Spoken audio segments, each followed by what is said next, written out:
Jërëjëf Sëñ Touba. Jarama Mam Cheikh Fall. I'm watching Eco from Touba with Seng Fallu Gay. I'm Mam Jaraba from Frankfurt, Germany. Thank you. Keep watching. Le programme suivant sera en anglais.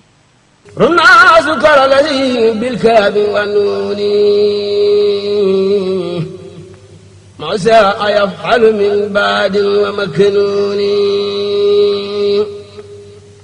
ربنا سكر الذي بالكاف والنون ما شاء يفعل من بعد ومكنون. Le programme suivant sera en anglais. ربنا سكر الذي بالكاف والنون ما شاء يفعل من بعد ومكنون ربنا سكر الذي بالكاف والنون ما شاء يفعل من بعد ومكنون. Le programme suivant sera en anglais. ربنا سكر الذي بالكاف والنون ما شاء يفعل من بعد ومكنون ربنا سكر الذي بالكاف والنون ما شاء يفعل من بعد ومكنون. Le programme suivant sera en anglais. ربنا سكر الذي بالكاف والنون. أعوذ بالله من الشيطان الرجيم بسم الله الرحمن الرحيم وصلى الله على سيدنا محمد وعلى آله وصحبه وسلم تسليما. سدد لساني نوير جناني صفي أماني وزد براي ربي اشرح لي صدري ويسر لي أمري واحلل عقدة من لساني يفقهوا قولي.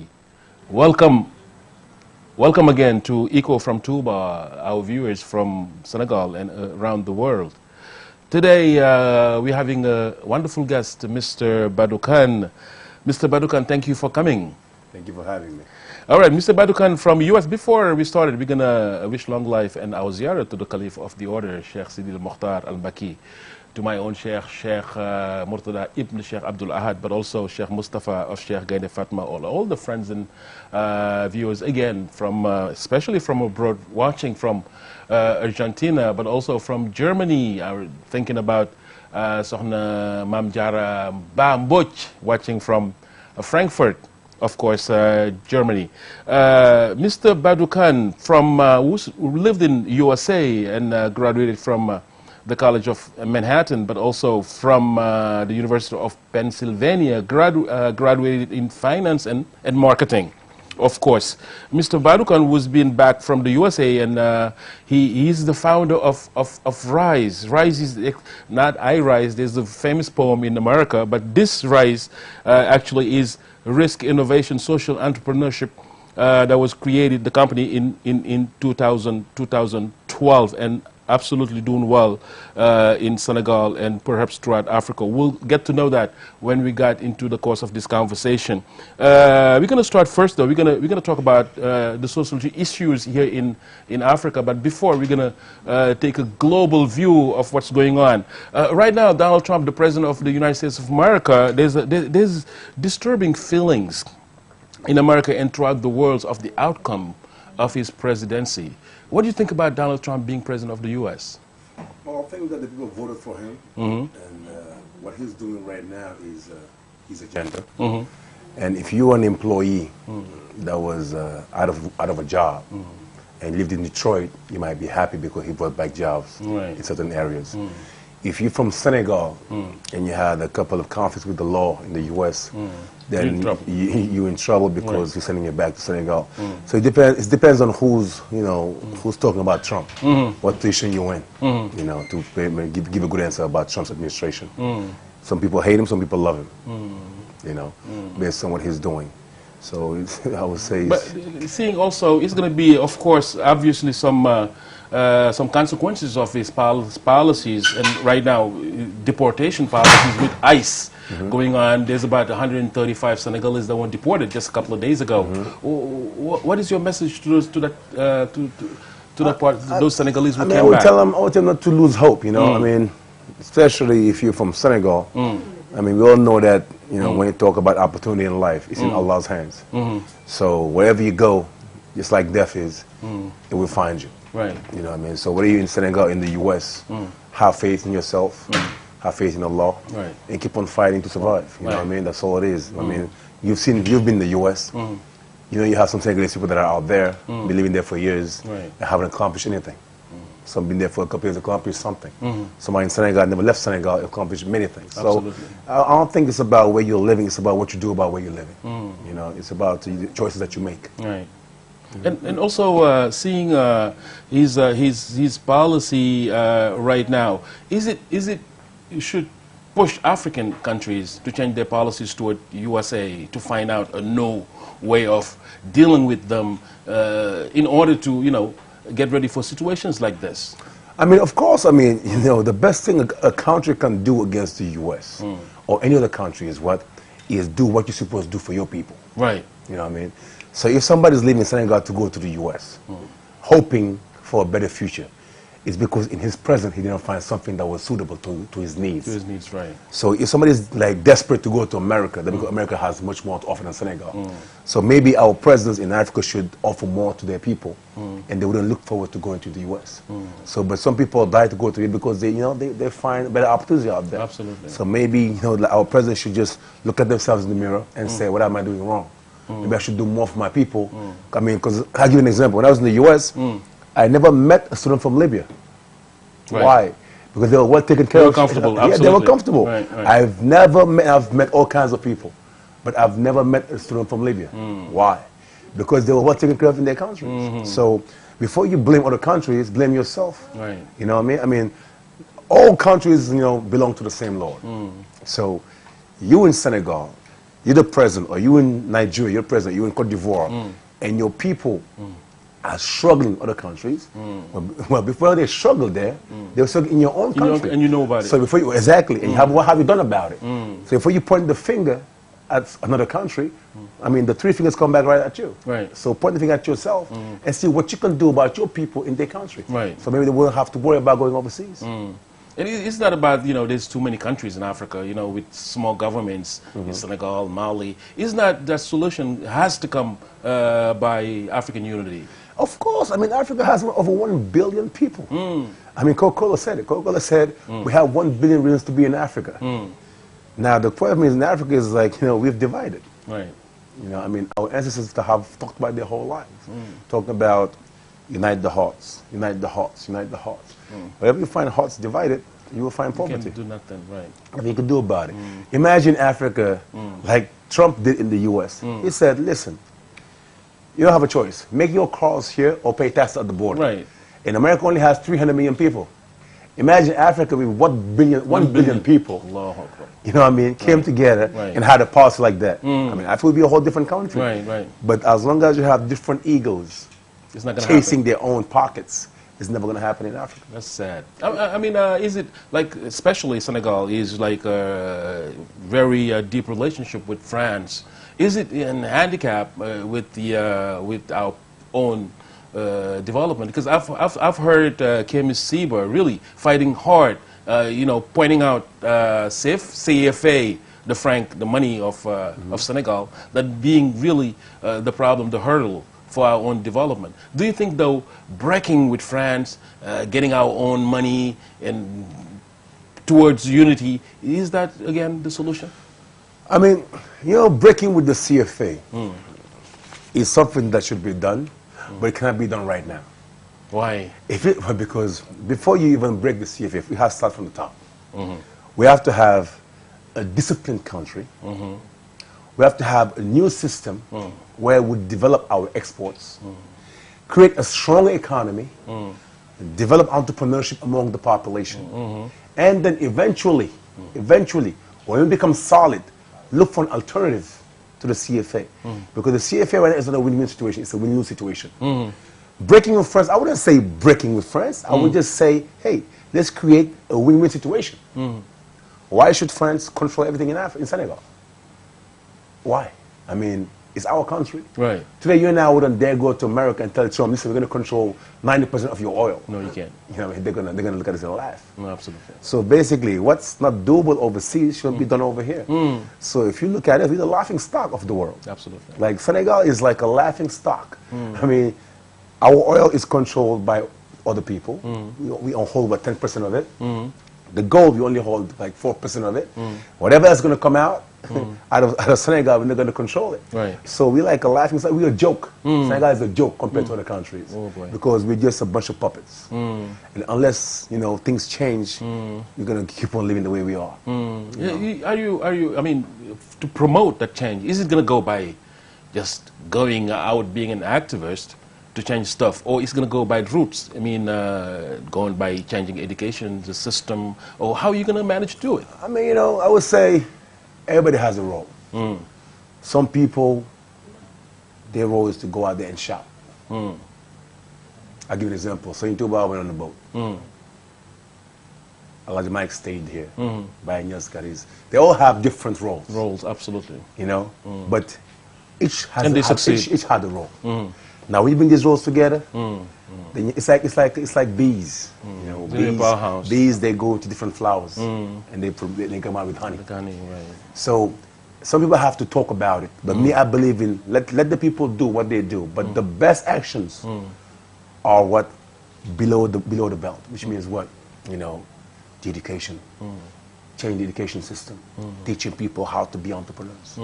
You know, entrepreneurship is the key to our success. I'm going to come to that, and because this is the, you know, the area you know best, and I'm gonna ask, like, there's some like programs that was set by Donald Trump predecessors before, like George Bush and recently Barack Obama, about AGOA and the Millennium Challenge. Are you afraid that those things going to be stopped? I mean, those things were great. I mean, he can stop it. I mean, Donald Trump is on a new type of policy where it's like America first. Right. Then you guys. He said it. I'm the president of the United States of America. Yeah. So not of the world. So we might lose those advantages. And on the other hand, I don't even think that we've exploited enough those advantages. Besides the MCA account, but the AGOA hasn't been really exploited. I mean, we could have done more with it. You know. So they are. I mean, it's possible they could stop it. I mean, that's their money. They, you know, it's their country. I don't think Donald Trump is thinking Africa right now. He doesn't have the time to. Right. It's like, you know, it's like we make you the president of Senegal and say, hey, I'm thinking about America. Absolutely. Doesn't It make doesn't any make sense. sense. Absolutely. Doesn't make any sense. Absolutely. You know? Absolutely. Doesn't make any It's very sad. I mean, also like changing things. This is really the role you into right now with the Risk, the company you created in 2012. How did you start it? From Morocco or after you came back? Well, Rise, I mean, I was doing it in the U.S. first. I was doing it in the U.S. How that went? The company over there in the Well, U.S. I was doing very well, mashallah. I mean, I went to, I was doing door-to-door sales, you know, and then from door-to-door sales, I got to start my own first company, and the second one, and so on and so forth. It's a beautiful thing, because you know, when I was in the U.S., it was strictly business. When I came to Africa, I was like, man, this could be a life-changing system. And when I was in the U.S., I was telling the people that taught me the system, I was like, listen, man, you guys should open up in Africa and do this thing. And like, but we're not ready for Africa yet, but you can do it if you want to. But today, I mean, we're changing thousands of lives. Why? Because the solution, again, for Senegal is not, you know, the big terms, like the big economies. Right. It's small, medium enterprises. You know, I mean, teaching the people how to survive. This is a special place you learn that system from, or from the school, or how? I want to know the core of it. I learned it from the streets. From the street. Going door to door. Is it like something you really develop by yourself? Yeah, I mean, you know, they give you the basics, and then it's something that you develop on your own. Right. While you're in the street, you know, going door to door, and then recruiting and building people. I mean, everything is learned from practice. That's why, I mean, I always tell people, and they laugh about it. I'm telling them, listen, what we teach at Rise, you will only find at Rise. You won't find it at Harvard. You won't find it at Oxford. You won't find it at McGill, not UCAD. You won't find any of the big schools. Right. You find at Rise something unique. Right. Yeah, because we teach people how to go from nothing to something. The same that we teach to the students are same things that are taught to presidents. Right. And business owners. So it's universal. You know, I mean, it's the solution to poverty. It's that simple. Is it has to go with, because knowing you recently though, but knowing also how you live would, you know, suggests me really you have some spiritual assets. Is it what you've been doing in Rise and you started, your spiritual background help you tie the knot? Of course. I mean, the biggest thing about your spiritual background is it gets rid of fear. You know, when you're scared, Your taqwa. taqwa. You know? MashaAllah. So when you have the taqwa within you, it's like, you know, it gets rid of certain things. You know that you can do more. Allah says you only get what you strive for. So my thing was, hey, I want to strive to change as many lives as possible. Because if you look at the Quran, when they tell you, you know, take care of your parents, your brothers, your neighbors, you know, the prisoners, the widows, the orphans, the poor. I mean, you look at that list, and you understand that if this is the mission, a simple job can take care of this mission. Absolutely. So it says it right there. So it means that if you want to really have a serious impact, you have to go into business. Whether it's spiritual or not, but if you want to do what Allah said, you cannot do with a simple job. How are you going to take care of your parents, you know, your brothers, your neighbors, the orphans, with just a simple side of 100,000 francs, which is like $200? You can do that. It's impossible. Right, right. Which means that the logic is Allah Himself tells us, hey, go into business. You know? Like you said, Sëriñ Fallou, he used to say that being poor is knowing how much you're getting every month. Absolutely. And speaking of taqwa, Shaykh Al-Qadim said that Inni ujahidu bil ulum wa bil tuqa. I'm fighting by knowledge and taqwa. So to accumulate those two will help you surely succeed in business like risk you're doing right now. And I'm gonna go a little further because of going against time right now. Coming back to Africa, you started in Senegal? Yes, I started in Senegal. Right. In 2012, right? 2012, yes. Right. You know, I started in 2012. And right now we're getting ready to leave Senegal. So we're going to go into, not leave, but we're going to go open up more. Open up another one, Yeah. right. Because the vision of Rise is to be president, you know. What countries that you choose to? Right now we might go into Mali or Cote d'Ivoire. You know, the idea is to go everywhere in Africa and everywhere in the world. You still having associates doing it in Senegal, or you buy on your own? Yes, I do. I do. Okay. I mean, the people that I've developed, we use Mudaraba. Right. So the people that I've developed and trained, they bring their knowledge, I bring the money. I mean, they bring their efforts, I bring the money and the knowledge, and we work together. Right. So once I develop you and become a partner, you run the office with me and you become my partner. Okay. That's it. Now we're doing Musharraf now. We're moving forward to Musharraf. So when you came to Senegal, you opened school. How you call people towards you? How did they come to you? This is a story. When I came back to Senegal in 2010, it was just, you know, for vacation and holiday, you know. And then I ran into I went to the U.S. Embassy, right. and they had this program. They wanted me to run it.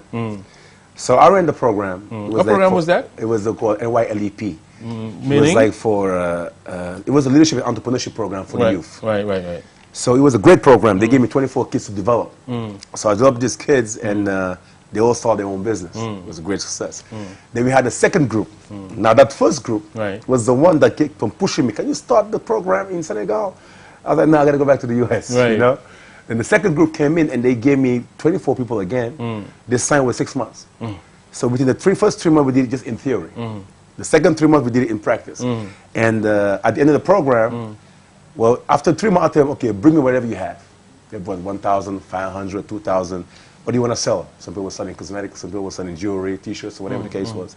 And within 3 months, those 24 people did $20,000 in revenues.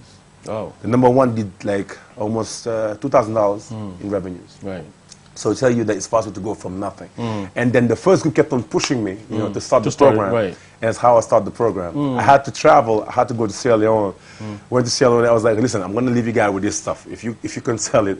I was trying to get them discouraged. Right. If I come back and you're still here, I'll start the program. Right. So when I came back, they were still there, so I started the program. Today, mashallah, 4 years later, you know, we've developed thousands of kids in Senegal, and we have right now 12 businesses with 11 business owners, mashallah. MashaAllah. I mean, young people that went from nothing to something. Oh, all right. So, I mean, being in the cities, because in Coloban, for instance, I see a lot of kids coming and saying they a product of your. I mean, they learn that system Rise, from Rise, and then it's something you can see on the street. That is a program that is really working. And from 2012 to right now, is it in Dakar only, or you spend it in right now, we had regions? 5 offices. We had in Dakar, Amorde, Fass Mbao, Thiès, and Bour. Not So we had like 5 offices right now, 5 centers. Yeah. Inshallah. You haven't been in Touba yet? Not yet, but we're planning on doing so with our guy. You know, his name is Mohammed Sek. Right. He became the general. That's the second city in Senegal. Yep. He became the general, and he's from Touba, and he wants to go there. You know, he's a great talent from Touba. MashaAllah, we're sending our salam to pray for him. Inshallah, hope he's going to do well. He's in the last phase of the program. He's a great guy. Great guy, easy. MashaAllah. Alhamdulillah. Is a great guy. So how do you teach them? Is a class you have? How's the program runs? It's 20% theory, 80% practice. How did you in the morning? In the morning, you're in the office, right? And it's like a classroom stack. We teach you and you practice, and then you go in the field. So it's like from the get-go, you just have to go to. I mean, absolutely from day one. Wow. You know, I mean, the reason why our school system is horrible is because it's only based on theory. Absolutely. I mean, most of the kids that come out of school in Senegal, you ask them, hey, unless they learned like a skill, like a doctor or something. All the rest, you ask them, what can you do? It's like, nothing. Nothing. Just teach me. Right. I mean, you just came out of school. Why should I have to teach you again? Oh boy. Doesn't make any sense. So you have to go to the university. They go to another school for formation, or whatever they call that. And but you come out, you don't know anything. So the idea of RISE is like, pretty much anybody that comes, okay, I'll give you an idea. There are 400 million people in Africa that live under $2 a day. Extreme poverty. Anybody that comes out of RISE comes out of that lot. They all can survive with $2. Every single one that comes out of the RISE can make at least more than $2 a day. So you take somebody, most of the guys that came out of school, they with a doctorate degree in Senegal, and you ask them, let me ask you something. Let's say you don't have a job. Can you produce $2? They will tell you no. They don't know how to. I just had a conference today in Sibicot, and this old man was like, listen, let me tell you something. I heard your teachings for a couple hours right now, and I'll tell you this much. He said, I'm an old man. Until this day, I don't know how to make $2 a day. It's hard, and I've worked. To tell you, we've taught us how to recite, but they haven't taught us how to think. So we don't think. So these kids come out of school, they're just like, I don't know, they don't know anything. They don't know what's going on. And they waste a lot of time in school. So they should go to this. We should improve our school education system. Yep. How are we going to do that? I mean, what's the tools we're going to use to do it? Well, the tools are here. There's some hopes. The tools are here. I mean, the writings, the teachings of Saint Touba are here. You know what I mean? Yeah. The teachings of all these guys are here. I mean, but it's like everybody knows where it hurts, and nobody wants to fix it. Well, the problem is this. I've heard Suleiman Bashir. He was here to change the education system to rethink of how to do it. He did a great. I heard even he wrote some pamphlet about it, but I don't know. There's no results after that. I mean, as we all know, the education system is written by the French, and the French won't teach us what will benefit us. They will teach us what benefits them. You know what I mean? Right. So we all understand that. So unless we say no to the French when it comes to our education, we're going to keep on being broke and poor. Right.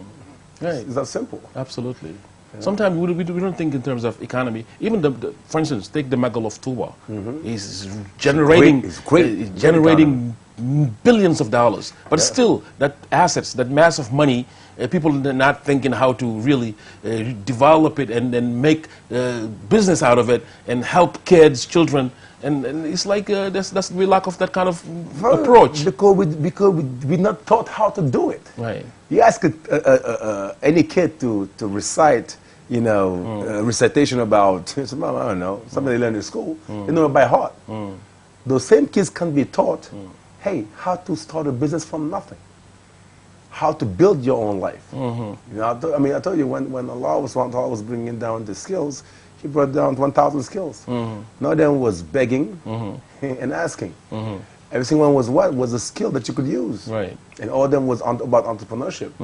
He taught us how to go and work in agriculture. He taught us how to go into the raising of cows and chickens and such, how to go into fishing, hunting, and commerce. And all these, there was a prophet that was on top of it, showing, like Yusuf was said, Inni Hafizun Alim. I'm very consistent with the knowledge. I'm very consistent with the truthfulness, and he was there to really show that business is part of ibadat as well. Yeah, of course. I mean, if you go to Mecca, Mecca is not just going about to the Kaaba and praying. Part of Mecca is after you're done praying, go ahead and do some business. Right. I mean, that's what Mecca is. Is it also the problem of understanding our religion? Because people think it's only cult. You have to go pray. You have to go use your tasbih. When it comes to business and to getting into your social life, they tell you to stay home. You don't have nothing to do with it. It's a lack of understanding. It's a lack, of course. What it's like saying Touba So will you said. blame only the government part? Is it No, side of no, also of the no, religious? no. I don't blame the government. No, let me tell you something. The government has its role. Right. But the population, a human being, can develop himself or herself Right. without the government. A government is like a factor that's there. Yes, it's a factor, but you could survive without. Whether they're positive or negative, you can develop. Example, saying Touba again, had an entire nation against him. Absolutely. Today, in those same nations that were fighting him, I remember when I was in New York, saying Murtala Mbake was coming down. And they had, the escort. You were there back in those days. Right. And the records were like, man, who's this guy? Right. They had the limousines, the motorcade. I mean, it was like, who's this guy? Right. And imagine one person against an entire nation. He said, let's go. A clear victory. And when he went by himself, Absolutely. clear victory. And he had the government against him. So it tells you, when you blame the government too much, it becomes a handicap. Forget But, the, but if the government also doesn't know where to go, it's really hurting in terms of helping you to develop a good education system. Yeah, Are you going to lay back just and say, okay, No. I'm going to go on my own and do what and forget about the government? It's not going to be... it's not good. I mean, I'll put it this way. Nowadays with the internet, Right. anybody can go online and teach themselves. Let's just pray that somebody meets a guy like Saint Falu, a guy like Badu, that inspires you to go, hey, listen, Right. go do this, go do this. 'Cause there are people that can do those things. Absolutely. Now you have to have the chance to run into them. But when you do, it's like an awakening sign for you to get up and do something. Like me, when you hear my conferences that I give around, I mean, everywhere, if you hear me and then you leave and you're still looking for a job, then you're just out of luck. Because I teach them how to go from nothing to something. Right. Now, the government's role is to pretty much create an environment, a healthy environment for businesses to evolve. Right. Like if you bring in your stuff from the U.S., maybe lower the customs to allow you to generate more profit Right. to reinvest in Senegal. Right. That's a solution. Absolutely.